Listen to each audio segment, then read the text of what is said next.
AC who's back on TRS. Great to be back. We're going to talk more about world history today. It's Alexander the Great versus Genghis Khan. But both of these topics are going to touch India. Fair to say that modern day Iran is the core of ancient Persia? It is the successor state of ancient Persia. Yes. Successor state. Yes. And I believe it was headquartered in Baghdad, if I'm not mistaken. Zoroaster was born Hindu, by the way. He was born in present-day Gandhar. We had a Zoroastrian expert on the show. Okay. I know that Zoroastrians look at themselves as a sister religion to Hinduism. I would say daughter religion to Vedic Hinduism. Effectively, because we're talking about Alexander the Great, at that point, they were Zoroastrians. The Persians were Zoroastrians. Yes. Why is Alexander the Great celebrated as Alexander the Great? Well, the geographical landmass he conquered wasn't that great compared to somebody like Genghis Khan. But the reason that he is so much celebrated the way he is because I wonder who the son of Chandragupta Maurya and his Greek wife was. part of history is kind of lost. Some people say that the lady's name was Helen. Have there been very, very big historical warlords who were female? So there have been a few women, queens in Indian history like... Let's talk about Genghis Khan. All I know is that his international conquests began at age 40. Imagine that. Late 40s, you begin your international career. Before that, you're just struggling domestically. And he was alive at the same time that Prithviraj Chauhan was alive in India. Chandragupta Maurya was also based out of modern-day Bihar. Patliputra, present-day Patna. Do you think there could have been white people all over Bihar at one point? There was a Greek embassy in Patliputra during the time of Ashok. They even built temples and monasteries, the Greeks. I wonder what they brought to India. What they brought to India was a little bit of Greek genetics.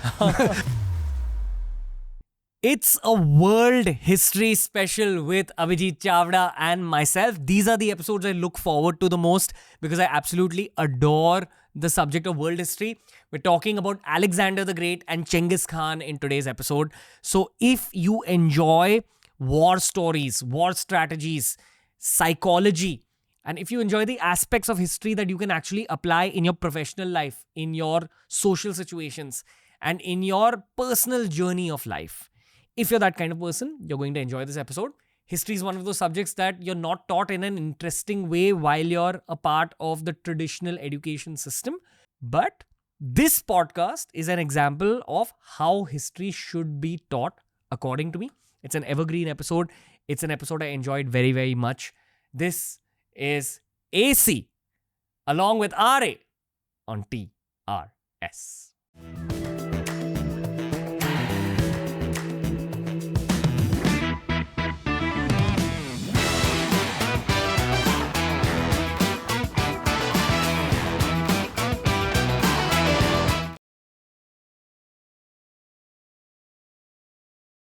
I don't know how long this podcast is going to be. This is one of those topics that I have wanted to do for a very long time with the man in front of me.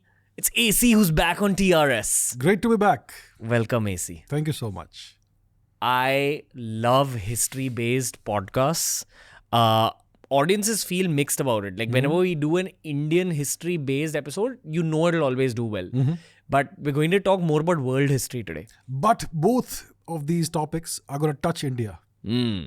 It's Alexander the Great versus Genghis Khan. And then we're also going to talk about the warlords who were forgotten a little bit. But I'm going to repeat the same question I asked you before we started rolling. Yes. Why is it even important to know about these topics? And or the question could be posed as, why should we even learn history in the first place? Yes, because if you learn history and you understand the patterns of human history, then you can actually understand why the world is the way it is today and what could happen in the future. Because the same patterns that occur throughout history, that ripple throughout history like waves, the same patterns are in play today.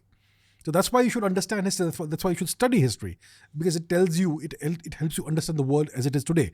And why study great figures of the past?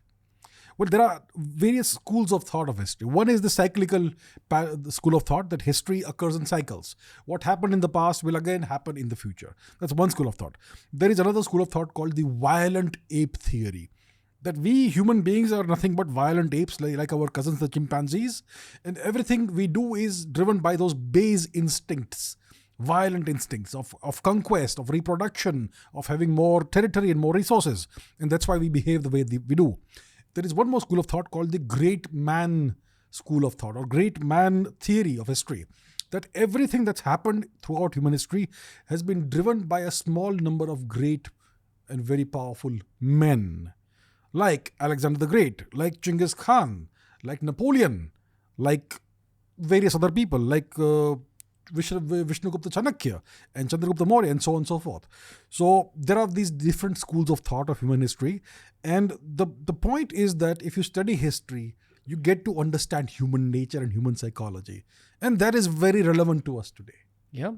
It's also a reason that almost 99% of the CEOs I've ever met are into history. Okay, that's interesting.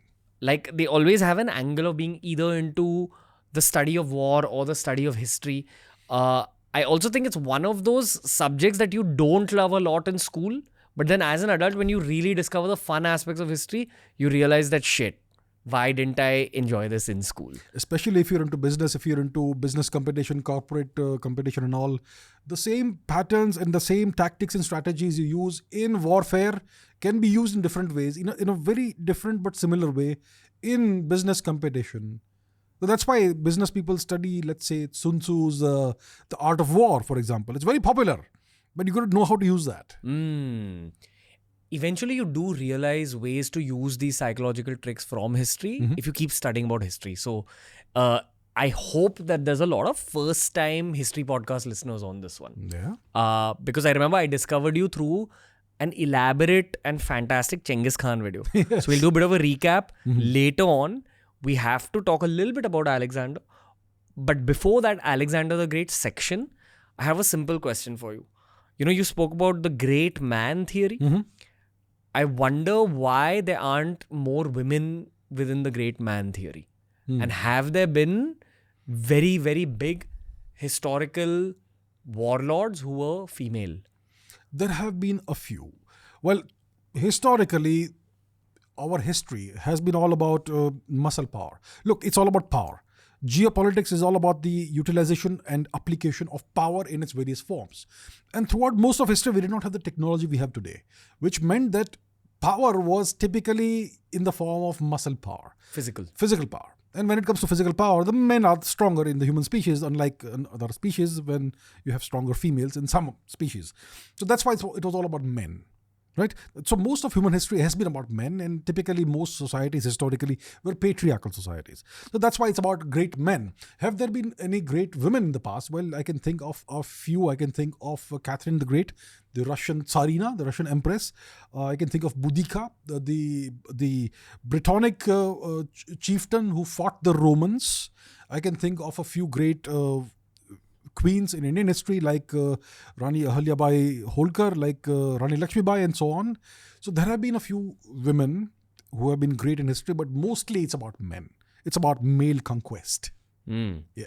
One of my most memorable episodes ever was with Vikas Divyakirti sir, who's one of the leading UPSC coaches in post-independence India, honestly. And he's a legendary figure in the Indian coaching scene. Okay. The takeaway I had from that podcast was a psychology-based theory that he mentioned. I can't remember what it was exactly. And effectively, he said that the nature of being a man and the nature of being woman is very different due to the childhood.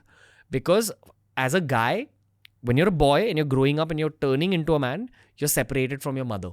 In little ways. For example, you're not allowed to sleep on the same bed that you could once easily sleep on. Yeah. You're told that, no, you're a teenager now, go away. And you just accept because that's how society works. Yes. That doesn't usually happen with the girls.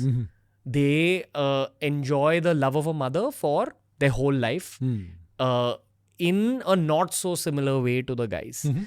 That void that's created in your childhood often leaves men with the need for fulfilling that void throughout their life. Okay. Which is why guys have extremely massive goals even after they've achieved extremely massive goals.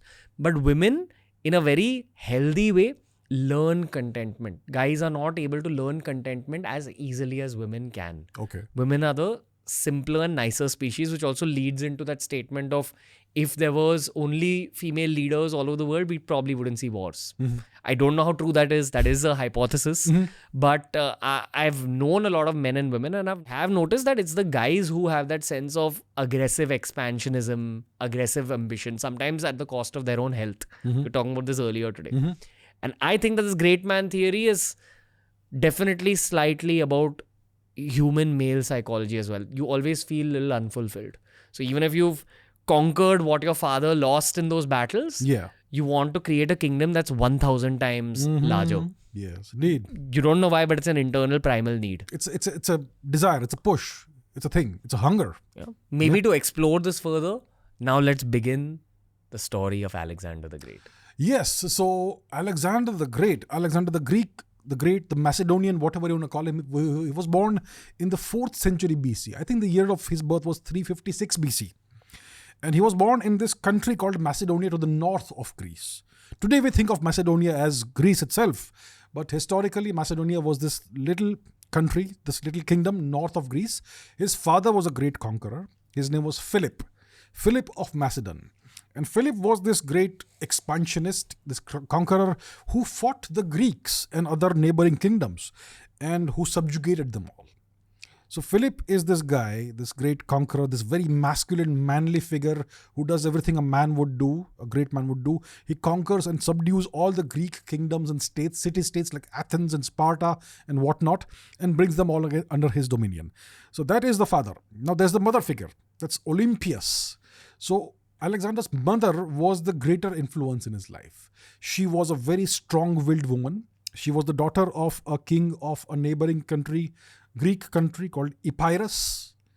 And her brother, when Alexander was a teenager, was the king of Epirus.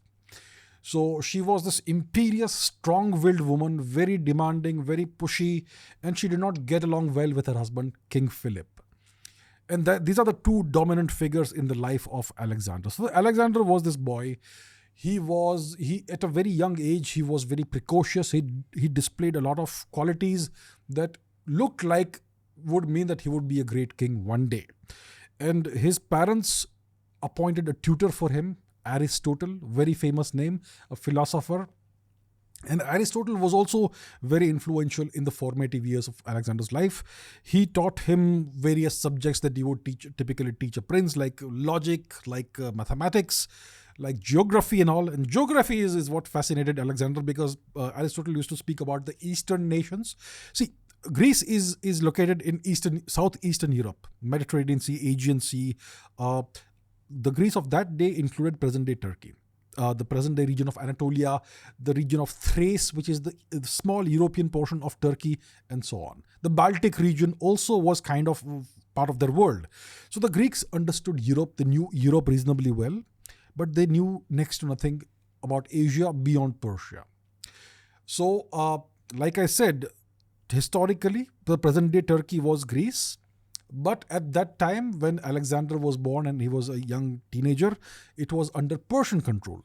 Our Persian neighbors, from our perspective, India, Persia is right now there's Pakistan between us, but historically Persia and India were neighbors. And Persia was this very powerful empire who was very militaristic and expansionist, and they always sought to expand westwards. They never fought India.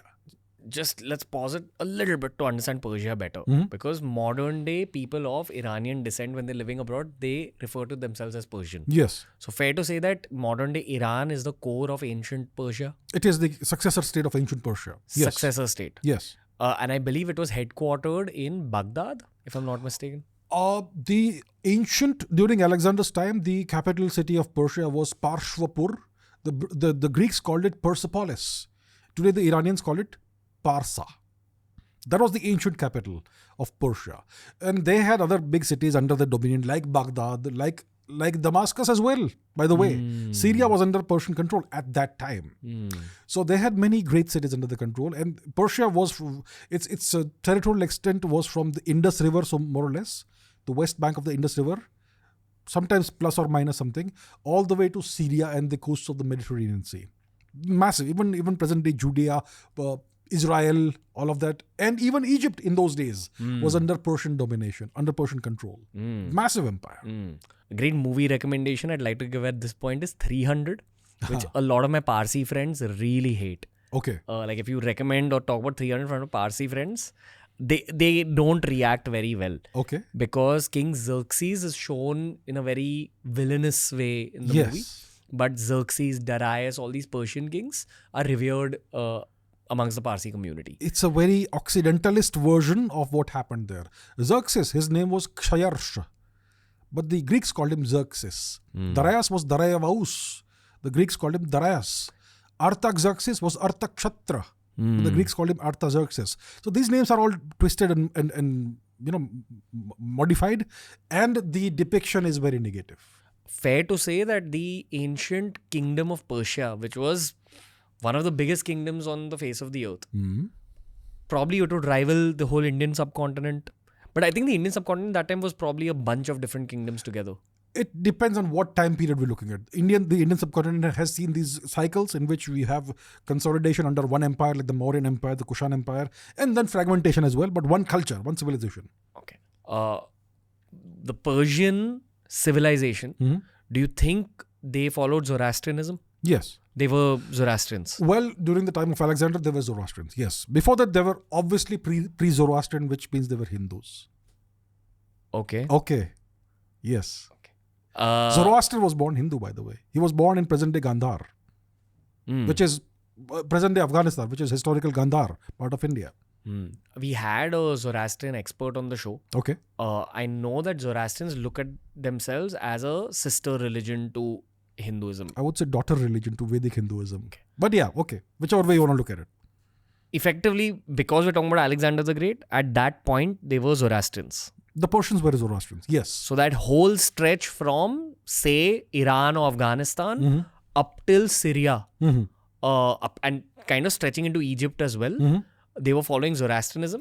No, they were under Persian domination or control, which means you would have local governors who were Persians, but the people were all in Mesopotamia. They were Mesopotamian people, Assyrian or whatever. In Egypt, they were Egyptian, but they all followed various different polytheistic belief systems and cultures. So polytheistic systems get along very well together because you take anything as a god and you worship it. It's when you have monotheistic religions versus polytheistic religions that you have major clashes, cultural clashes. Polytheistic cultures get along very well together. Shinto is a great example in Japan. It syncretized very beautifully with Hinduism, Buddhism. And today it's indistinguishable from the Indian religions and so on. Just a tangential example. No, sure. That's what these history podcasts are about. Coming back to Alexander, where we paused the story. The reason I paused was to give people a version of what ancient Persia was at this point. Yes. I believe Alexander the Great was responsible for the fall of the Persian Empire. The destruction of Persia. The destruction of Persia. Oh, yes. But pre-Alexander, how long was Persia? That's another controversial question. So, when did ancient Persia begin? Well, it is said that it begins with the Achaemenid dynasty, the dynasty whose founder was the legendary Hakshabanish, Achaemenes. Okay, and that's about, let's say, 3000 BC, 3000 years before today, around 1200 BC. We're not quite sure when it begins. But the ancient Persians are very closely related to the ancient Indians, the post-Vedic or late Vedic Indian people. The Persian language is like a daughter language of Sanskrit. It's very similar to Sanskrit.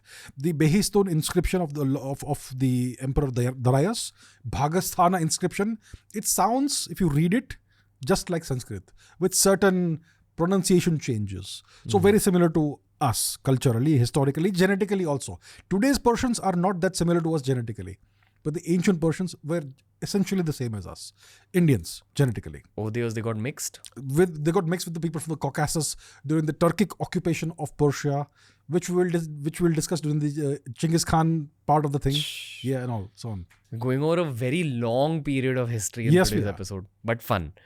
Okay, back to Alexander and his parents. I believe he was sent away from his family until the age of 17 or 18.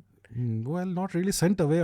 It's an interesting episode of his life. Go for it. You take over. So like I said, his parents did not get along together. Very strong-willed father and a very strong-willed imperious mother. Olympias, the daughter of the king of Epirus. And father is the king of Macedonia who had subdued the whole of Greece. So mother and father don't get along. And Alexander was closer to his mother.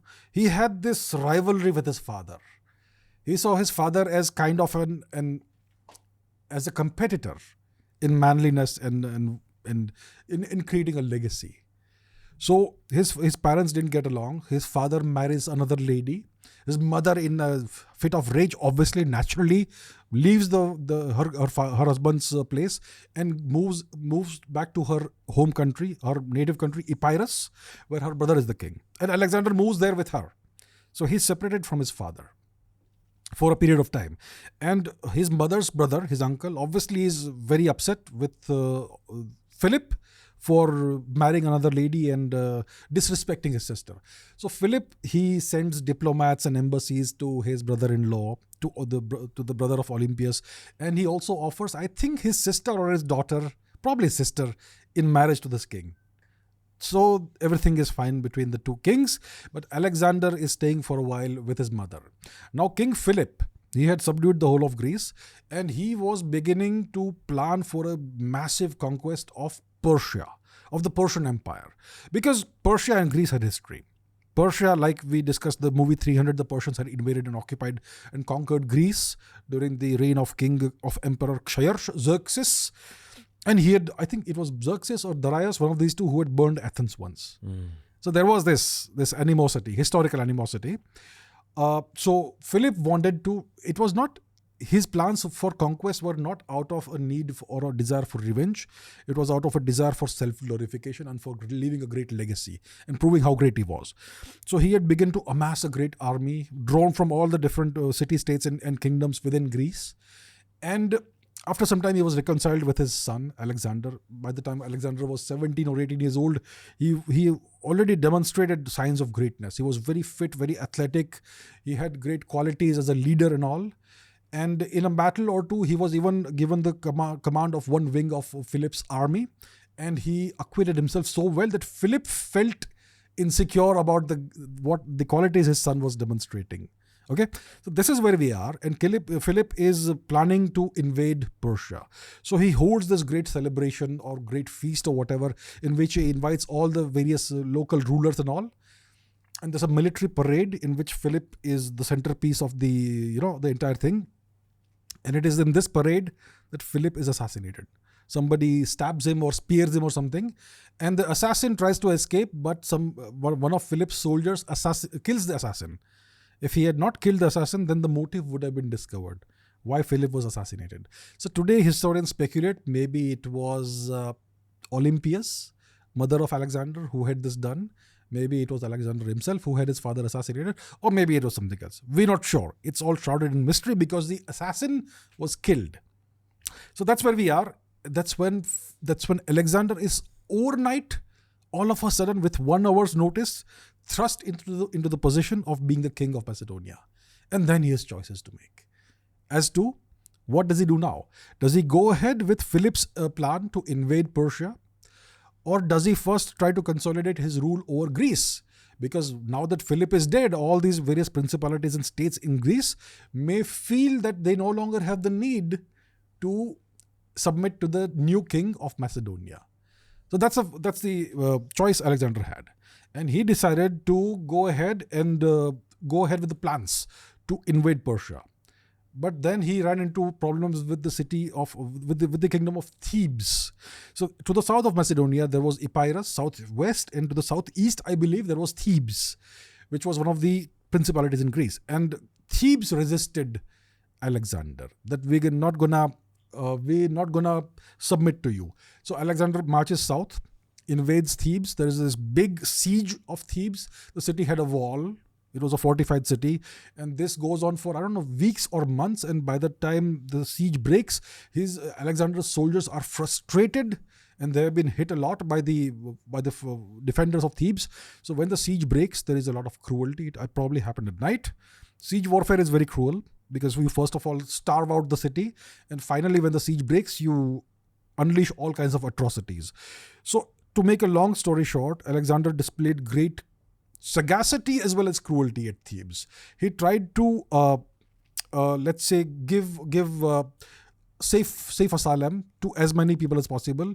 Let's say in a family of 7 people, one of the people was in favor of Alexander and Thebes submitting to Alexander, then he would pardon the whole family. But apart from that, those who were not like that, he had them all sold into slavery. And then he had the entire city destroyed. What was slavery at that point? Selling off to private owners? Yes, selling off to private owners. Anywhere in Europe? Anywhere in Greece. Essentially to the elites, to the Greek society was very interesting. It had what you could call class or caste system. You had the nobility. It was, what we are taught is that Greece is the mother of democracy. Democracy begins with Greece. Greek democracy was such that only the aristocracy and only the male aristocracy could vote. And you had a significant portion of the population that was slaves who were owned by these aristocrats or nobles. And owned means they had the power of life and death and whatever else on these people. So that's what was done. All these men, women, children who were sold into slavery became the property of somebody else within Greece itself, not within Europe, within Greece, within Macedonia most likely. And they spent the rest of their lives in slavery. That's what happened. Was Greece the focal point of power in Europe at that point? The focal point of power in Europe probably was Greece because Rome had not yet emerged as a great successor state. Eventually, Rome was the successor state or the next great power in Greece. What would you say is the focal point of power in modern day Europe? In modern day Europe, the focal point of power is Washington, D.C. Within the geographical European landmass, Germany? No. No? Germany is under US occupation. So is Italy. France? I would say France is the only quasi-independent nation in Western Europe. If you look at the whole of Europe, East and West, Russia is the power center. Okay. What we look at now as the Western Bloc versus the rest of the world, that time was Greece and Macedonia or Europe versus Persia. Yes, and the Greeks were kind of aware of a country of a civilization called India, but they did not know much about it at the time. What was happening in India at that time? So at that time, we had the Nanda Empire in India, and the emperor was Mahapadmananda, a very cruel person. A very greedy and rapacious person who hoarded a lot of wealth in his palace or wherever it was. And it was allegedly under a river or whatever that he was holding his treasures. So at the time, we had a very powerful empire in India, which was not a very kind emperor. There was Mahapadmananda. Around this time. Where was he based in India? He was based out of Patliputra, present-day Patna. Bihari. Present-day Bihari. Magad. It was called Magad in those days. And Magad has been the seat for power in India multiple kingdoms. It has given India so many empires. It has been the birthplace of so many empires. It was the flower of Indian culture. The center of India for such a long time. Look where we are today. So many narratives about Indian history also, but we'll stick to Alexander and Genghis Khan. Specifically Alexander. So he goes and conquers that western part of Greece. Thebes. When does his eastern descent begin? Right. So he conquers Thebes. He destroys the city. And that sends a very strong message to the rest of the kingdoms in Greece that this guy is not to be messed with. He is no less than his father. So then they all submit to him. Let's make it a long story short. Okay, there's a lot in there, but they all submit to him. Then he gathers this army together, about 50,000 men. Okay, from various parts of Greece, mainly Macedonia. And then they set out eastwards to carry out the father's plans, Philip's plans. So they go eastwards into the Balkan region, and they go east of that, and they cross over the sea, the Aegean Sea, I believe, and they land in Anatolia, Turkey, which was then under Persian control. And there are some battles. And he goes forward, but the thing is that, like I said, it was there under Persian control, but it was historically Greece, which means that peasantry, the population were mostly Greek, and they welcomed him being Greek. They were happy to see a Greek king come and take over the territory.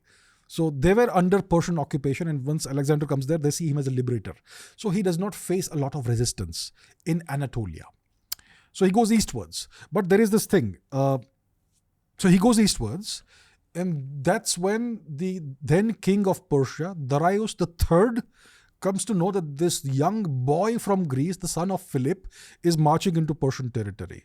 So he says, this stupid boy, let me teach him a lesson. He gathers an army, Darius III. Reputedly, the army was 500,000 soldiers, or maybe 1,000,000 soldiers. And this guy, Alexander, has 50,000 at most. And they meet somewhere in Syria, near the region of Damascus, somewhere around there. There's a massive battle. And at that time, Persia was already an ancient empire. Now, when you have formed a new empire, your soldiers and your administration is hard, and you know how to fight. But if you have like 7 or 8 generations of emperors before you, then you become a soft state, and you become more all about pomp and pageantry and displays of power and displays of wealth and all that. So he had this very large army that was very well decorated or whatever, let's say, but they were not good at fighting. So Alexander's soldiers were all hard men. The Greeks was a poor nation at the time compared to the eastern empires of Persia and India. Greece and Europe were poor. They were in poverty, which means that they were very hardy people. They were hard people. So there's this battle, to make a long story short, and the Persian army is annihilated. It is annihilated. Despite being a 1:10 ratio. 1:10 ratio, exactly. But the Persian army is routed, and Darius has to flee eastwards. So Alexander gets his first great victory over the Persians in the region of Syria. Then he has 2 options. Shall I pursue Darius eastwards and take over the rest of Persia, or shall I first deal with Egypt? Egypt is to the south of Syria. So he says, let me go to Egypt. But there was one problem over there. There was an island in which there was this island kingdom called Tyre, Tyre, which is present day in Lebanon, in present day Lebanon. So this was a powerful maritime kingdom, a very, very prosperous trading center, and they had a reasonably good army. So they were still independent. They had still not come under the dominion of the Greeks under Alexander. So Alexander decided to first take out Tyre. So he sent an embassy to Tyre and said that you need to submit to me, and they refused. So then what he does is that he builds his version of the Ramasetu, which was about, the island was about 100 meters or so, less than half a kilometer from the shore. But to build a bridge was very difficult. So he builds a bridge and it gets swept away in a storm. Then he rebuilds an even stronger bridge. Eventually, he does siege warfare against Tyre. And to make a long story short, eventually Tyre is subdued, and he massacres whoever he can, and he crucifies tens of thousands of people. Crucifixion. Extreme cruelty. So Alexander over time becomes more and more cruel. That's what we see. What is crucifixion? Crucifixion is what the Romans did to Jesus later on. This cross, wooden cross, and you nail people to that. You either tie people to that or nail the people to that cross, and you expose them to the elements, to the wind and the sun and the whatever else. And after some period of time, they die either by being eaten by vultures or crows, or because of exposure to the elements. Very, very, very cruel death. Very cruel death. So he crucified tens of thousands of people in the island of Tyre. So he subdues Tyre, wins the thing, gets a great amount of wealth from there. He also took a great amount of wealth from Damascus. Then he moves down south to Egypt. Egypt was then under Persian domination. So the Egyptians also saw Alexander as a liberator. So he essentially took Egypt without fighting too much. And then he installs a governor to rule Egypt in his name. His name was Ptolemy. Ptolemy the First. The Indians, they called him Ptolemaiah. So Ptolemy was installed as the governor of Egypt, and Alexander did one good thing in Egypt. He founded a new city of the sea, a coastal city. Today it is called by the Egyptians Al-Iskandria. And in English it's called Alexandria. So that's one city, that's one thing that he founded that still exists. Nothing else exists. So he conquers Egypt essentially without firing a single shot. He takes it back he liberates it from the Persians, but puts it under his yoke, under his domination. Then he once again goes back in pursuit of Darius III. So he goes eastwards, he crosses Anatolia and goes eastwards, and now he's coming into Persia. He even goes northwards, he crosses the Akshu, what was it called? The river? The Akshu river, I think it was called. The Oxus.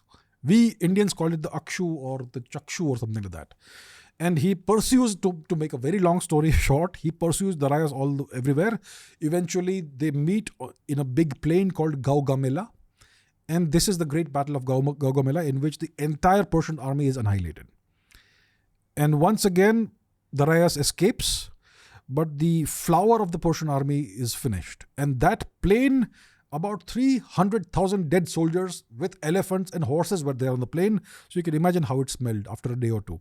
So everybody, including the local population, had to flee from the place. That's how horrible it was, the scene. And then eventually what happens is that he's able to capture the family of Darius, who stupidly brought his own family to the scene of the battle. I think his family was captured in Syria itself. So his mother was captured, Darius's mother. His wife was captured, and a whole number of other ladies and other people. His child was also captured. So Alexander treats them well, Darius's family, because he wanted to demonstrate how powerful and important he was, that he had such important hostages with him. So the better he treated them and the more royal treatment he gave them, the more important they became as hostages. So he treats Darius's family very well. Darius flees, I think, north of the Oxus River, and eventually he is betrayed and murdered by his own people, by his own generals. And Alexander has that general who did this tortured and given a very bad death. As in the general who killed Darius. Alexander tortured and killed him. Yes. He had that general handed over to the mother of Darius, who had him tortured and all. But in between all of this, before the death of Darius, Alexander takes the city of Persepolis, and he gets drunk, and it is all blamed on a woman, one of his companions, who was also drunk, and she got this great idea, let's burn the city. Because 150 years ago, the Persian king, Darius I, or whoever it was, had burned Athens. So let us burn the Persepolis. And Alexander says, yeah, let's do it. And they burned the city. Even today, if you go to Parsa, present-day Parsa, you can see burn marks on the walls. He destroys the flower of the Persian civilization, the great city of Parshapur, destroyed forever. It is still in ruins, the way he left it. Let's pause this story a little bit. My question is, especially for the people who are listening to this episode without much of an insight on world history, why is this one leader spoken about more than other leaders and other warlords in history? Because there were other people as well. Is it because of the geographical landmass that he conquered? Like, why is Alexander the Great celebrated as Alexander the Great? Well, the geographical landmass he conquered wasn't that great compared to somebody like Genghis Khan. But the reason that he is so much celebrated the way he is because there is something called Western civilization today, which I don't really see as a civilization. But Western civilization, its origins, according to the West, according to the Americans and whoever else it is ancient Greece, ancient Rome, ancient Egypt, and Mesopotamia. So if you look at an American Express credit card, what do you see? You see a Roman centurion in it.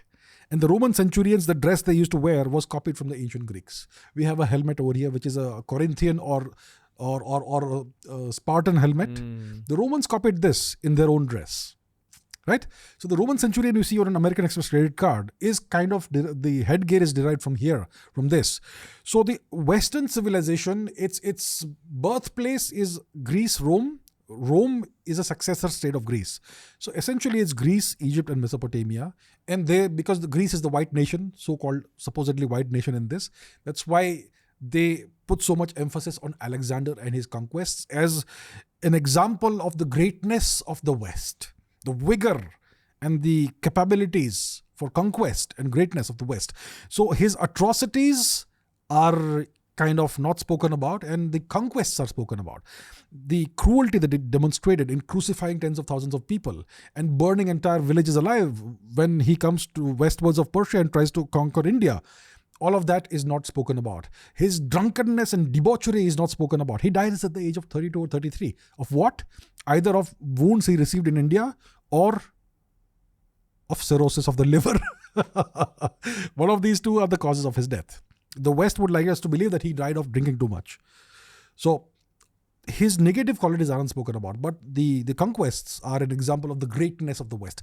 And that's why there is so much emphasis on Alexander in the history that we are taught, including in India, because our history is essentially a copy of what they teach in the West.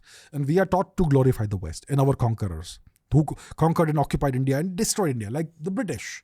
We are taught that the British did so many great things for India. So all of that is a continuation of this, and that's why Alexander is glorified so much in the West. I think most people have heard about the word Sikandar. Yes. Alexander. Al-Iskandriya, Alexandria. Very few people would have even heard the name Xerxes. Kshayarsha. Some people may have heard the word Xerxes, but the real name was Kshayarsha. And no one knows that. The whole history of this Persian Empire has been lost. Yeah. Like, probably the only people I've heard speaking about the Persian Empire are the Parsi friends I have. Okay, right. And that's a very small part of even the Indian population. A very minuscule part of India. Kind of makes me wonder how many historical legends are just lost. Oh, I'm sure there are lots that are lost. Native American history. They had tremendous culture. They had huge kingdoms and empires, massive metropolitan areas. Africa had these things. Everything is gone, perhaps forever. To make Indian viewers understand the depth of this, it's as if the African Mahabharata or the Persian Ramayana has been lost forever. No one even knows that it happened. Mm-hmm. And maybe one day even history about Alexander might be lost. You never know. You never know what's going to be lost. Yeah, because the truth about history is that we don't know what we don't know. Yeah. But coming back to the story. So he conquers Persia. Okay, he burns Persepolis. Eventually Darius dies. He's betrayed by his own general, and the general is tortured to death. And then Alexander takes all the wealth of Persia, so much wealth that he gets, and much of it is sent back to Greece. Much of that is sent back to his own mother as gifts. And his mother has this constant correspondence with Alexander. She keeps sending him, writing letters to him, criticizing his actions to some extent, and exhorting him to strive for more greatness and all that, and so on. So that's the Persian chapter of Alexander. But his desire for glory and conquest is not satisfied. He wants to now explore the unknown frontier. The Greeks had never explored India, so he says, "Let's conquer India." So that's how he crosses. He reaches all the way to the Indus, and over there and further east there is the river they call the Hydaspes, which is either the Sutlej or the Ravi. I don't remember which it is. The readers can certainly look it up. The Greeks called it the Hydaspes. So over there was a small border governor, border chieftain, like a district level sarpanch, whose name the Greeks called Porus. Okay, he had about 500 elephants. So he's a reasonably strong king, and the Greeks fight this guy. So they have destroyed everything in their path. They have conquered Egypt. They have conquered Mesopotamia, the land between the rivers Euphrates and Tigris. They have destroyed the Persian Empire. And now they are coming into India. They find this king with 500 elephants. They fight him. Apparently they defeat him. And Alexander is so impressed by the valor of this guy called Porus that he offers him the governorship of this region. But while coming to this region, he goes across Gandhar, where he finds a lot of opposition in the villages, and he has entire villages burnt alive and people burned alive. That is something nobody speaks about today. But look up the accounts of the Greek historians of that time. Not from Alexander's time, but 100 or so years after him. That's the first accounts we have of Alexander's history. Those first accounts. So in that, the cruelty is unvarnished. What he did, he had entire villages burned alive and people massacred and slaughtered and crucified and whatnot. Extreme cruelty. And then he finds the first opposition in this guy Porus. And apparently he defeats Porus. But then the defeat is so calamitous. The battle is so calamitous that his own horse, Bucephalus, dies in that. His beloved, cherished horse dies in this battle. And his soldiers are so exhausted and so frightened that we fought a small border chieftain of India, and this is what happened to us. We almost lost. And across the Indus River, there is the empire of Mahapadmananda, who's got 50,000 war elephants and who have weapons that we cannot even imagine. So we don't want to cross the river. So his soldiers mutiny and they force him to go back. So he goes back to Babylon, where he drinks a lot, and apparently after one drinking session, he falls sick, and from that he never recovers, and he dies. And as soon as Alexander dies, all his governors he had placed in various parts of the world, they fight each other. Because now the great king is gone and we can become kings in our own right. And that's how the Indo-Greek kingdom is formed. With all these little kings like Milind, Menander and all. But over a century and a half, they all become Indianized. They marry Indian wives and all. And today, lots of people from northern Western India will have a little bit of 1%, 2% Greek blood. But nobody will know about it. So the Greeks all assimilate into Indian society eventually. They become Indianized. So that is, to make a long story short, Alexander reaches all the way to the Sapta Sindhu region. Pakistan. Present day Pakistan, more or less. And that's where, so according to the great Russian Admiral Zhukov, the battle of the Hydaspes was a defeat for the Greeks. But their writers obviously will not put it that way. That's why they say that he actually won the battle. And then because of his soldiers, the pressure they exerted, he chose to go back to Babylon. And that's where he died. But whichever way you look at it, it was a disastrous campaign. He wanted to conquer India, but it did not happen. And his soldiers knew that you take one step across the river, you're inviting a foe who you cannot imagine. It is way more dangerous than the Persians, and we will not come back alive from that. So that's what happens. He goes back to Babylon. He dies there. His generals and governors all fight each other. There is the battle. There is the war of the Diadochi of the governors, and one man comes out on top, Seleucus Nicator. And he then comes back to the border of India, and he finds that the empire of Mahapadmananda is gone. And there's a new regime in India. The regime of Chandragupta Maurya and Vishnugupta Chanakya. And there is a small 1-year war between India and the Greeks of Seleucus Nicator. And then there is an agreement, a peace treaty between India and Greece. And the Greeks return the whole of Afghanistan, present-day Afghanistan, Gandhar, to India. And the peace treaty is sealed, is solemnized by the marriage of Emperor Chandragupta with the daughter of Seleucus.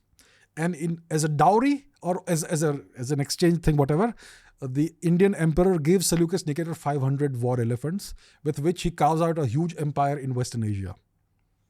And after Seleucus dies and after Chandragupta dies, their sons maintain the same relationship.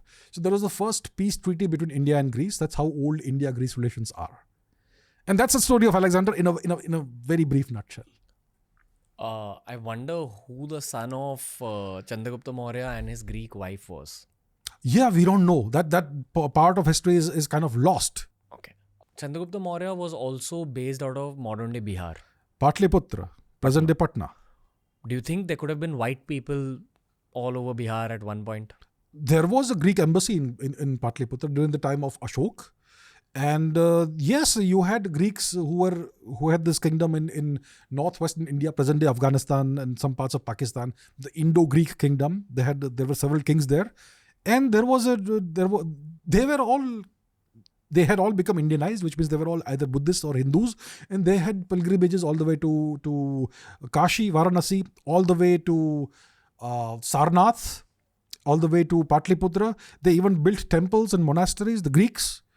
Some of those are recorded. So yes, there was definite interaction and exchange of populations and whatnot. I wonder what they brought to India. What they brought to India was a little bit of Greek genetics. That's it. No other contribution apart from that. Yes, some of the art, the Gandhara art is strongly influenced by Greek art. So that is there. If you see the Gandhara Buddhist art, you can see Lord Buddha, Gautam Buddha, who looks more Western than Indian. I mean, Gautam Buddha has lots of depictions. In Japan, he looks Japanese. In China, he looks Chinese. In India, he looks the way he really was. And in Gandhara, he looks kind of Greek. Because it was the Greek artists who depicted him with Greek features. So Gandhara art, so that's one thing the Greeks brought to India. Apart from that, no long-lasting influence. Do you think it's now time to talk about Genghis Khan? Another great conqueror, an even greater conqueror than Alexander, who also has a similar connection with India, but a different kind of connection with India. Yeah, let's talk about Genghis Khan. All I know is that his international conquests began at age 40. Yeah. So pre-age 40, he was a warlord in Mongolia, because Mongolia was a bunch of warring tribes just at it with each other. Feel free to begin the story wherever you wish. Yeah. So just to put a caveat on that, his international conquest begin in his late 40s. Imagine that. Late 40s, you begin your international career. Before that, you're just struggling domestically. That's the kind of guy he was. So Chinggis, Shri Chinggis Khan, he was born in the year probably 1162 AD. And he was alive at the same time that Prithviraj Chauhan was alive in India. They were contemporaries. Okay? So that's the first way to orient ourselves as Indians.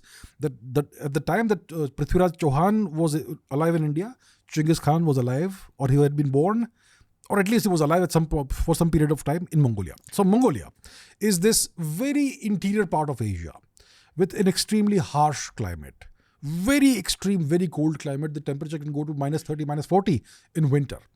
And Chinggis Khan was the son of a small chieftain of the Borjigin tribe in Mongolia. Like you mentioned, Mongolia at the time was not a kingdom or a nation. It was just this big piece of real estate in the deep interior of Asia, where you had these small tribes who fought each other for scraps. Okay, very harsh climate, very bad conditions, very little resources available, food or whatever. Huge territory, almost empty, the steppe region, and you had to fight each other for small scraps. And this infighting among the Mongolian tribes was, you can say, encouraged by the kingdom to the south, which is the Tangut kingdom of China. At the time, there were 3 kingdoms in China. At least 3. You had the Tanguts, which is the Shishia, the Western Xia kingdom. You had the Song dynasty. You also had the Manchurian kingdom. There was a kingdom in Manchuria and so on. There was also present-day East Turkestan or present-day Xinjiang. You had the Uyghurs who ruled there. And further north from Mongolia, you had the Tatars, who are a Turkic people, closely related to the Mongols. And all this infighting between the Mongols and the Tatars was kind of engineered by the Chinese, by the Xia, by the Western Xia dynasty in China. So Chinggis Khan is born 1162 AD on the banks of the Orkhon River in Mongolia. And his father is a small chieftain of the Borjigin tribe, the Blue Wolves tribe. And when Chinggis Khan is about 10, 12 years old, his father dies, to make a very long story short, and his family is expelled from the tribe because his father had 2 wives. There is Chinggis Khan's mother, Hoelun, and there was another lady who was married to his father before his mother.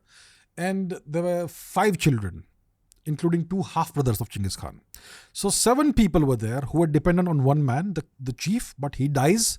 Now, who will support the 7 people in this harsh climate, in this very harsh environment? So this family was thrown out of the tribe and they were left for dead. And over there, you are 7 people on your own in the winter, you are guaranteed to die. But they did not die because of the industriousness and the resourcefulness of the mother of Chinggis Khan, who somehow ensured that the family somehow stays alive. And there is a period of time in which Chinggis Khan is enslaved by another tribe for maybe a winter, maybe 7-8 years. We don't know exactly how long it was. It was a very, very harsh childhood that he went through.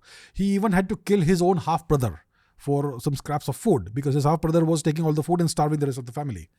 So all of this happens, and then eventually Chinggis Khan somehow survives childhood. He becomes a young adult. He has an ally.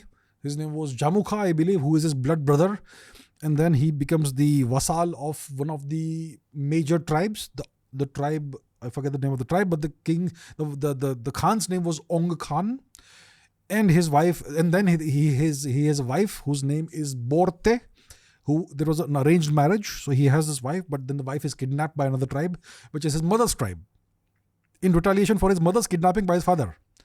Okay, all these things are there. So his wife is kidnapped for a period of like a few months. He takes the help of his overlord, Ong Khan, to get his wife back. But the time his wife comes back, she's pregnant and he doesn't know who's the father. So his first son, until today, there is a question mark on his paternity. His first son's name was Jochi. So even today, no one knows whether it was Chinggis Khan's son or the son of a rapist. Okay, that's how it is. Then Chinggis Khan, over time, he is very ambitious. He starts building his own following. Then he fights every single Mongolian tribe, and instead of exterminating them, he brings them under his umbrella. And by the time he's in his mid-40s to late 40s, he has defeated every single Mongolian tribe, and he becomes the Supreme Khan, the Genghis Khan, the Oceanic Khan.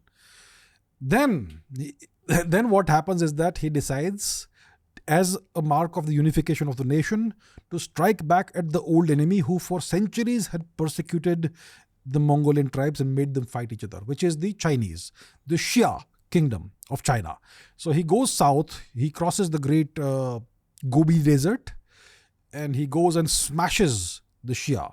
And that consolidates, it solidifies and solemnizes his authority to rule the Mongolian nation, because he's able to defeat the Xia Empire in China.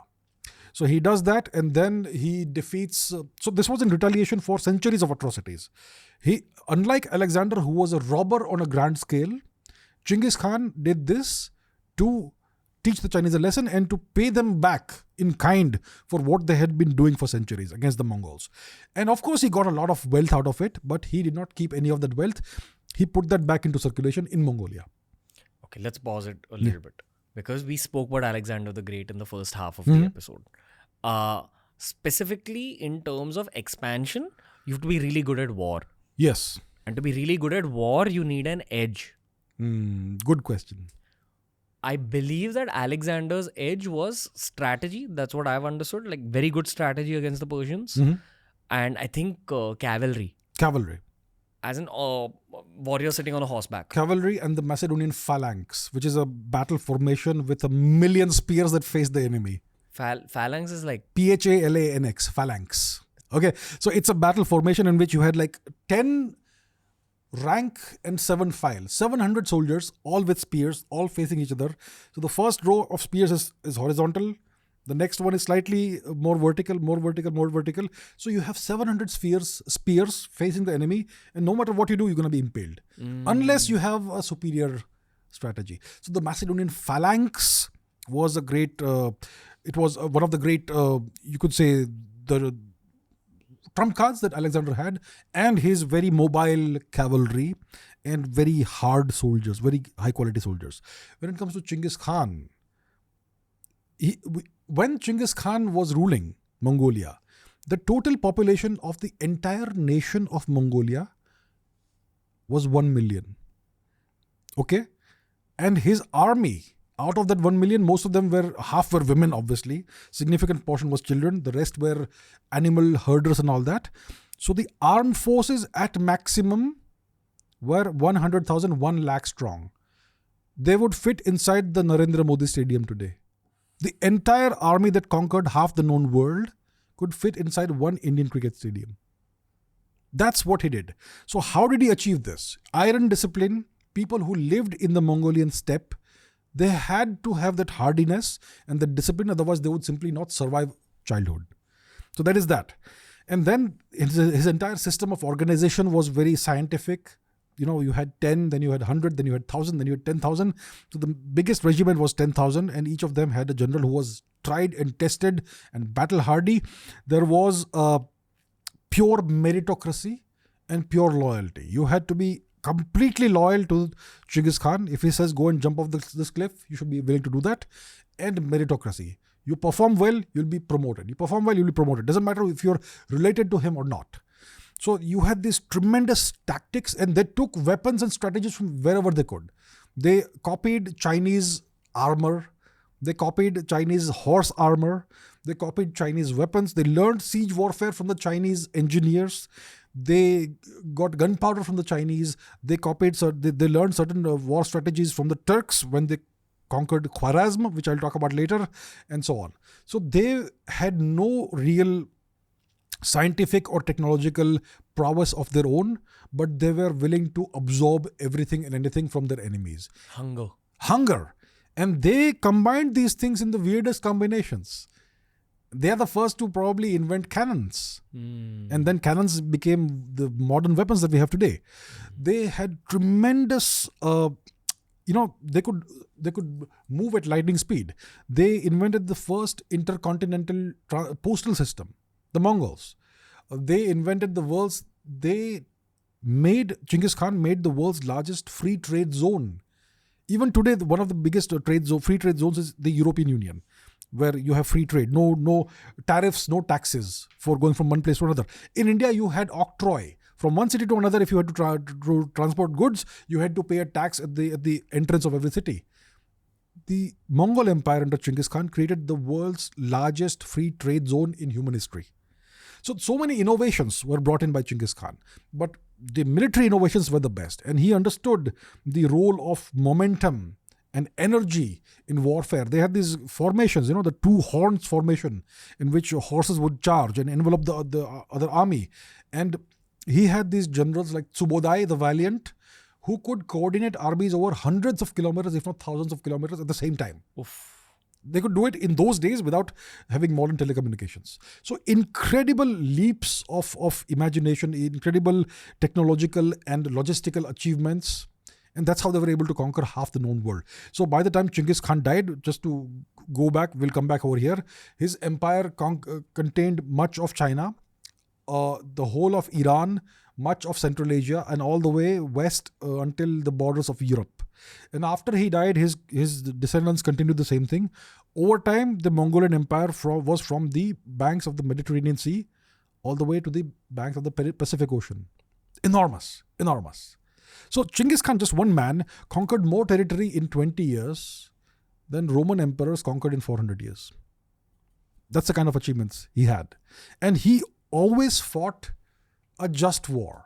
He did not fight to conquer and to loot and to pillage and plunder and rob like Alexander did. Alexander was driven by this need for personal glory. Daddy issues, absolutely. He always, even after his father was dead, he used to make fun of his father. Let's see what I've done and see what it is in comparison with what my father did. He used to always disparage his father's achievements. So he had daddy issues, big, huge, unresolved daddy issues. His entire motivation was this desire for personal glory, personal and wealth and plunder. Darius had done nothing to Alexander or to Greece. Neither had Egypt, neither had India. But he just wanted to conquer for the sake of conquering. Genghis Khan was driven by a desire for justice and a desire for retaliation. So whether it is China, whether it is Karakhitai, which he conquered, which is like, at that time it was kind of north of India, north of Ladakh. There was a small kingdom called Karakhitai. Tibet? The Uyghur region and some part of Tibet. It was a Turkic, or you could say Tangut kind of kingdom. And they had killed one of his daughter's husbands, which is not a very smart thing to do. So that in retaliation, he conquers Karakhitai and annihilates that. And then he had sent a trade delegation to Khwarazm. So Khwarazm is present day Turkmenistan and Iran put together, and some of the other stans put together. And it was ruled by Turks. It was not ruled by Persians. So the Persians of that time, they saw their king, the Shah of Khwarazm, just the way we saw someone like Aurangzeb, we Indians. We did not see Aurangzeb as our guy. He was an oppressor. He was an occupier. Similarly, the Iranians, the Persians, they saw the Shah of Khwarazm, Shah Mahmud or whatever his name was, as a Turk, as a foreigner. So Genghis Khan had subdued China. He had subdued Karakhitai. Everything was peaceful. Now he said, let us become traders. We no longer have any enemies that can hurt us. So now let's engage in trade with the rest of the world. So he sent a trade delegation to Khwarazm, to the city of Utrar. It was on the eastern borders of Khwarazm. So he sends this trade delegation with all these trade goods and all to Utrar. And the governor of Utrar, who was a cousin or something, or a relative of the king, of the Shah, he simply confiscates all the goods and he murders the envoys of Genghis Khan. So Genghis Khan eventually comes to know about what happened. So he sends a diplomatic delegation to Khwarazm. And he demands that this governor, Inalchuk, be handed over to Mongolia so that he can be brought to justice. So once again, he tries to resort to diplomacy to solve this problem. And those governors are shaved off and they're made bald. And there were three ambassadors or three diplomats he had sent. Two of them, their beards were shaved and their heads were shaved. Third one was Muslim. He was beheaded. So Genghis Khan tries trade, doesn't work. He tries diplomacy, doesn't work. He said, okay, if that's what you want, let's have it. So he invades Khwarazm. He captures the city of Utrar. Inalchuk is captured. He says, I'll give you as much gold as you want. So Genghis Khan takes all this gold and silver, melts it and has him drink it. Have you seen Game of Thrones? That episode? Where they melt gold and pour it on one of the guys' heads. Yeah, he's the brother of the Khalisi, future Khalisi. Says, here's your crown. Here's your crown. So Inalchuk, it was inspired by what Genghis Khan did to Inalchuk, the governor of Uttrar. But that was not all. That was not enough. The governor, he had requested the Shah to hand over Inalchuk to him, but the Shah also refused. So Khwarazm, the conquest of Khwarazm begins with the conquest of Uttrar. The governor is made to drink molten gold and silver. The city is smashed to pieces. It is still in ruins today. Then he takes Samarkand, he takes Bukhara. Then the Shah of Khwarazm runs. He runs all the way and he's pursued by Genghis Khan's army. And he takes refuge in one of the islands in the Caspian Sea where he dies of pleurisy. But his son Jalaluddin escapes southwards with his entire family, with his mother and whoever else. So Genghis Khan then starts pursuing this guy, Jalaluddin. And Jalaluddin comes south. He crosses Gandhar. And he comes to the banks of the Indus where Genghis Khan catches up with him. And then there is the great battle of the Indus, in which the army of Jalaluddin is destroyed and smashed to pieces. And Jalaluddin abandons his family, his mother, his wife, his ladies. He takes his horse and he jumps into the Sindhu river, Indus river, and he crosses the Indus and he enters India. And Genghis Khan watches. He says, let it be. I've destroyed his army. He's done. He's no longer going to be relevant. And so Genghis Khan was exactly where Alexander was about 1500 years ago. And he had the opportunity with his army with him to invade India, which at that time was the world's richest kingdom, civilization, empire, whatever you want to call it. Europe during Alexander's time was an impoverished land. Persia and India were prosperous, rich. During the time of Genghis Khan, India was, why did everybody invade India? The Turks, the Mongols, the Mughals, not the Mongols, Mughals, and so on, British, Europeans, they came for the riches. Genghis Khan is there with the greatest army the world has ever seen. And he only has to cross the Indus River and he can have all of India. And he's going to win. He's that good. At that time, northern India was ruled by Iltutmish, who was one of the sultans of the small Delhi Sultanate, whose daughter was Razia Sultan, Iltutmish. So Genghis Khan chose to go back. He chose to turn around. His job was done. He had destroyed the army of Khwarazm. And he was not motivated by wealth or conquest or plunder. He was motivated by justice. And he brought whoever had wronged him and his people to justice. So he spurned the opportunity, a once in a lifetime opportunity, to cross the river Indus and conquer India. He went back because the Chinese had rebelled against him and he had come to know about that. So then he goes back all the way to China and restarts the conquest of China. He smashes Beijing. He flattens Beijing. Flattens it completely. Okay? And there was this battle before that, before he reaches Beijing. It is called the Battle of the Badger's Mouth Pass. It's a place called Yehuling, north of Beijing. And if you look at the map today, there are two hills between which you have to come if you want to reach Beijing. Beijing, the northern part of Beijing is protected by these mountain ranges. And there are these two hills between which the Chinese army had placed forts. There is a river between them. And that's where the big battle happened between the defenders of Beijing and the army of Genghis Khan. And the Chinese army was smashed to pieces over there. And if you look at the map today, the satellite images, there is no reminder, there's no memorial over there of what happened. The Chinese are very insecure about what Genghis Khan did to them. So Genghis Khan destroys the Chinese army over there at Yehuling, north of Beijing. He marches to Beijing. The city had big walls at the time. He goes to this place called Yanqing. He reaches Beijing and there is this big siege of Beijing. And eventually his army takes Beijing and flattens the whole city. And then he once again goes back to the Xixia Empire in the western part of China.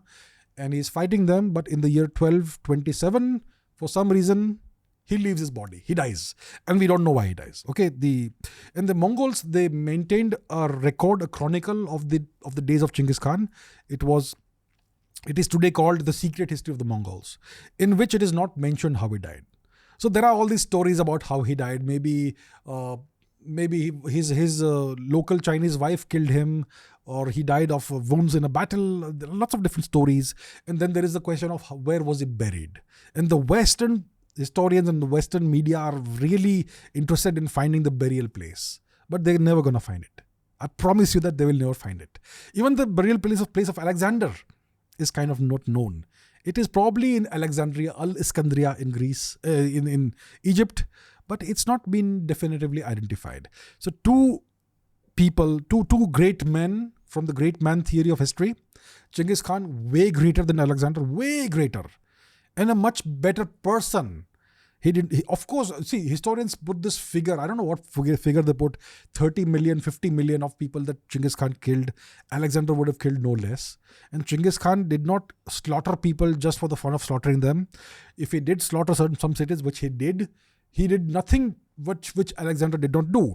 And he did this as a psychological thing so as to ensure that the other kingdoms he would capture, he would invade later, would just open the gates so that nobody has to be killed. And which happened in Samarkand and Bukhara. At least Samarkand for sure. Or Bukhara. One of these two. Okay. This is, the readers can look up the actual history. I don't remember all the dates, all the specific locations, but that's what happened. So overall, from my estimation, Genghis Khan was a far greater conqueror and a far better human being than Alexander. And the reason why he is so reviled is because he is not a white guy. He was not a white guy, and his descendants conquered various parts of Europe as well. They smashed Russia. Russia was under the Mongol yoke for a couple of centuries, and so on. Long story short, but yeah, that's about Genghis Khan. So very different person, very different character, very different historical figure from Alexander. In my estimation, the much greater conqueror and the much better human being. If he had actually decided to come into India, India would have had a totally different history. Okay. Let's talk about India a little bit. Okay. What is the connection between the Mughals and the Mongols? Because urban legend says that Babur was a descendant of Genghis Khan. But I'll let you begin this answer wherever you wish. What I've understood is that the Mongols settled down in Turkey, the descendants, the sons, the grandsons. It's a long story. So what happens is that Genghis Khan dies, then his third son, Ogadai, becomes the emperor after him, and he concludes the conquest of China. He conquers China fully. Then his grandson, Genghis Khan's grandson, Kublai Khan, rules China as the emperor of the Yuan Empire. And then his other grandsons, they expand westwards. Some form the Chagatai Khanate, some conquer and rule Russia, some rule in Central Asia, Samarkand, Bukhara. There is the Golden Horde, and his grandson, Hulegu Khan, Baghdad, and puts an end to the golden age of Islam. So his descendants, they rule all parts of the world, all parts of the Eastern world. And some of them become Turkified. They conquer Turkic regions of Asia. Most of their soldiers are Turkic. They marry among the Turkic peoples, and over time they become Turkified. So that's how many of the Mongols, their descendants, became Turkic and Islamic. Now this guy, what's his name? Timur, who was a dreaded invader who killed so many people in such cruel ways that you cannot imagine. And who also did a massacre in Delhi in India and so on. He did lots of terrible things. He claimed descent from Genghis Khan. He said that he was a descendant of Genghis Khan. We don't have any actual evidence, hard evidence that he was a descendant of Genghis Khan, but he claimed descent. And then you have Timur and you have Genghis Khan, and this guy Babur, he claimed he was a descendant of both Timur and Genghis Khan. It was a claim that he made, and that's what historians repeat as if it is fact, but we don't have any solid evidence that could either conclusively prove it or falsify it. So Babur claimed that he was a descendant of Genghis Khan and Timur and so on and so forth, but as far as I know, it could just be a story. So that's where we are. And Babur is the founder of the so-called Mughal Empire. And that's why it is claimed, and many historians claim, that Genghis Khan, his descendants ruled India. But we don't have any solid evidence of that. I think we discussed this long ago about how the Mughal emperors would have looked in person. And lots of people believe that they looked like people from Mongolia. Correct to say? Well, when it comes to Babur, he was definitely a very Turkic looking person, which means the stereotypical Mongoloid so-called facial features, small eyes, and the facial features that people would have in the Turkic regions of Central Asia and in Mongolia. Which is like, which country?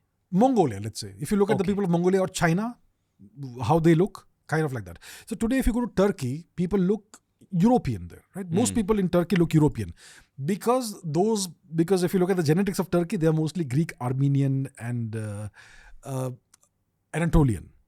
Okay, so most Turks are actually Turkified Greeks today, but the real Turks were the Central Asian people of the Uzbekistan, Kyrgyzstan region, Turkmenistan, all those regions. And those people, they are the stereotypical Turkic-looking people. And Babur would have looked like that. That's what Babur would have looked like. And his son Humayun also would have looked like that. And it is said that even Akbar looked very Turkic. He did not look Indian. But Akbar married various Indian women, and his son Salim, who was then known as Jahangir, would have looked more Indian. And Salim married another, I don't know who he married, I don't remember the Mughal history, but over time they became more and more Indian, and by the time it was Aurangzeb, they were almost fully Indian, looks-wise. And we know how Bahadur Shah Zafar looked, because there are photographs of him, pretty dark-skinned and looked very much Indian. So over time they became more Indian. Just the way the Turks in Turkey, over time they became more European by capturing and marrying European Greek women and Armenian women. What is the modern legacy of the Mongols?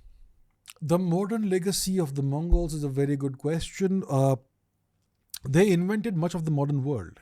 Free trade zones. Do you Diplomatic immunity, yeah. You know how there's this urban legend about how 1/3 of the population has descended from Genghis Khan? You know what? It's like this.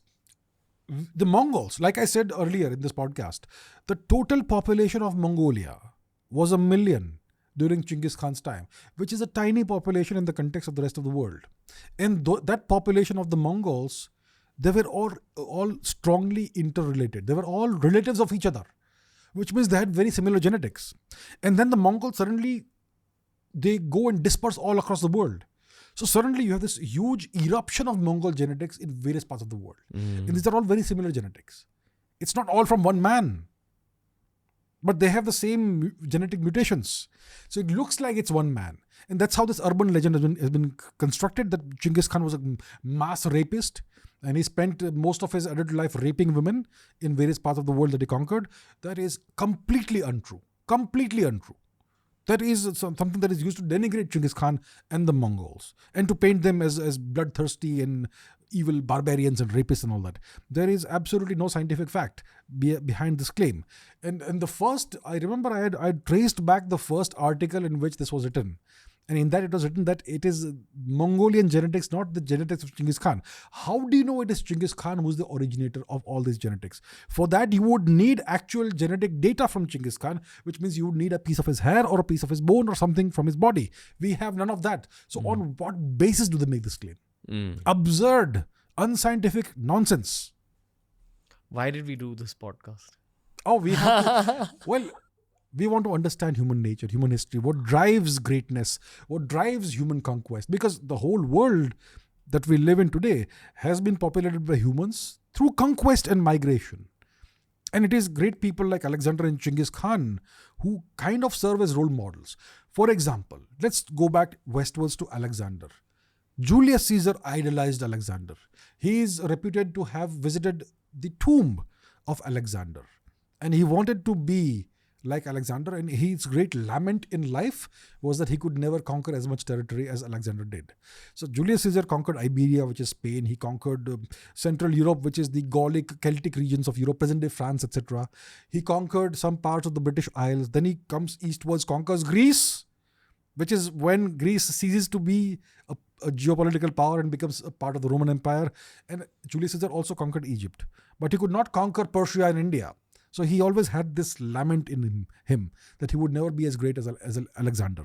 But what drove Julius Caesar was the same instincts that drove Alexander. The same desire for glory and wealth and plunder and territory.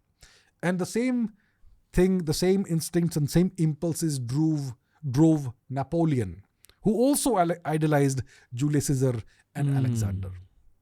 When it comes to Asia, today China makes all these territorial claims on various parts of Asia, including Tibet, for example. It has conquered Tibet, and it claims several parts of India. What is the basis of these territorial claims?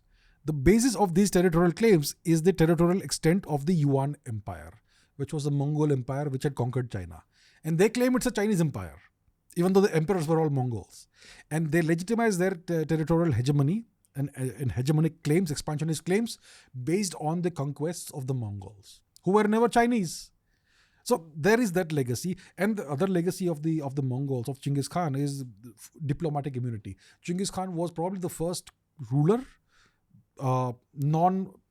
probably the first ruler who instituted the tradition and the custom and the policy of giving immunity to diplomats of other nations, including those who he was fighting with. That's one thing. Postal system, he instituted a Eurasia-wide postal system based on horses who could travel really fast. He invented the military strategy of blitzkrieg that the Nazis copied. Concentrated force in one place, and then you make a hole through the defenses, then you move through and forget the defensive fortifications and walls. They made the Great Wall of China completely obsolete, the Mongols.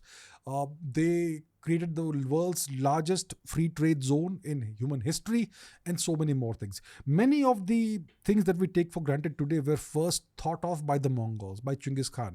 And so much more. For the sake of military expansion. Mm-hmm. And then that led its way into what we know as modern day civilization. Another thing I forgot to mention is that he had religious freedom. Genghis Khan did not convert anybody to his religion of Tengrism, which is a polytheistic religion. Genghis Khan, some people imagine that Genghis Khan was a Muslim because he is Khan. He was not a Muslim, and the Muslims have taken the Khan surname from the Mongols.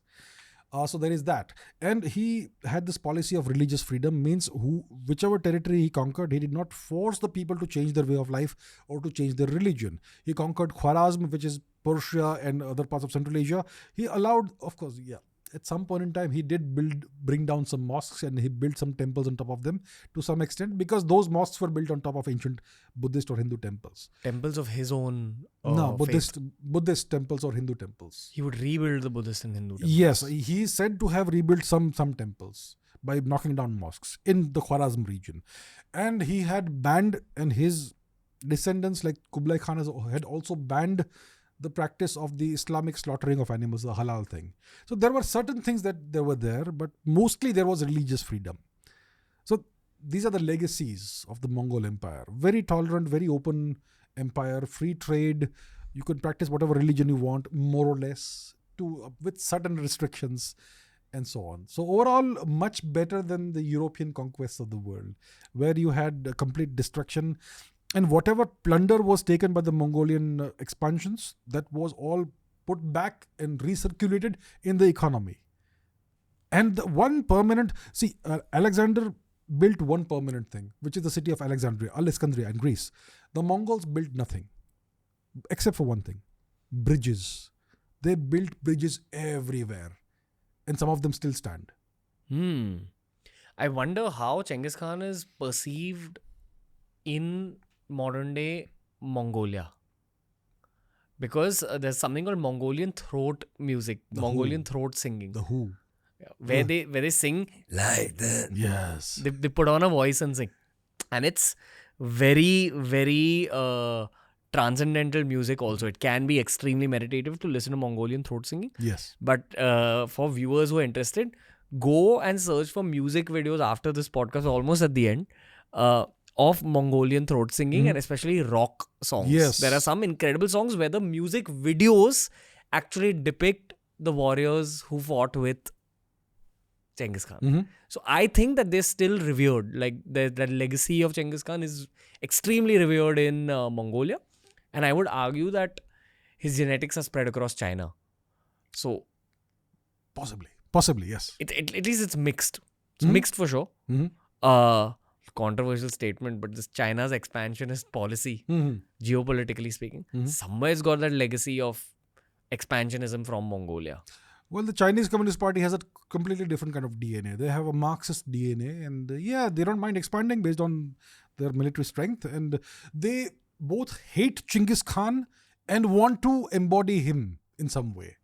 That's what I wonder. I wonder how he's perceived in China. In China, as a conqueror, as the guy who conquered their country, he is reviled and he is hated. And there is an explicit ban in Inner Mongolia, which is Chinese-occupied Mongolia, on any mention of Genghis Khan and on even teaching the history of Genghis Khan. His name is blacklisted. The Chinese fear him so much even today. But they want to use the expansionism of the Genghis Khan Empire, of the Yuan dynasty, as the basis of their own hegemonic territorial claims. It's a very weird relationship they have, a love-hate relationship. Mostly hate relationship, but they don't mind using his conquests as the vehicle for their own territorial claims. And in Mongolia, he is seen as the father of the nation.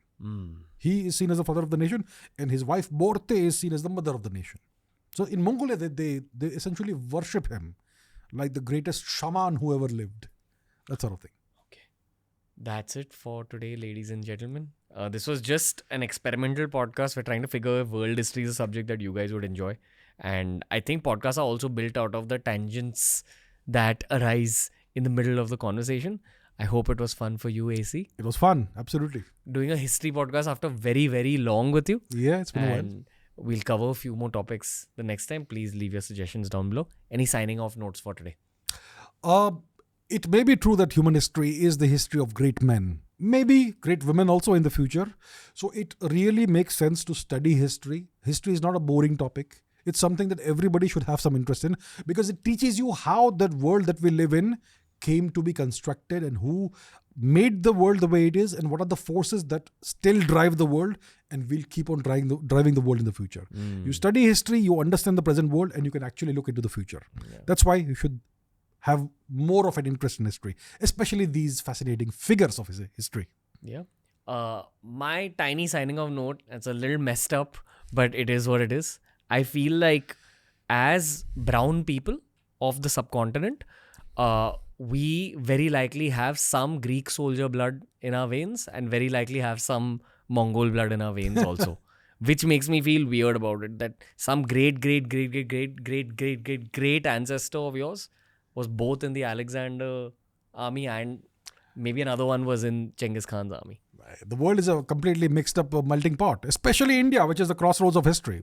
Yeah. We have all kinds of genetic contributions that we may not be aware of. So yes, very much possible. Very much possible that we have some genetic contribution from Greece, some from Mongolia, some from the Huns, who were the ancestors of the Mongols, the Kushans, the Scythians, and whatnot. Who knows what else? Lots more to explore. Indeed. With AC. Thank you. Thank you. That was the episode for today, ladies and gentlemen. All I want to say is that I want to create a lot more world history related episodes. So I'd love to know what you thought of this particular one. World history is honestly my absolute favorite subject. I probably like it as much as I like cricket or spirituality. But I don't know how much you guys as the audience would like to learn about world history. So my request to you is, one, send in your feedback in the comment section.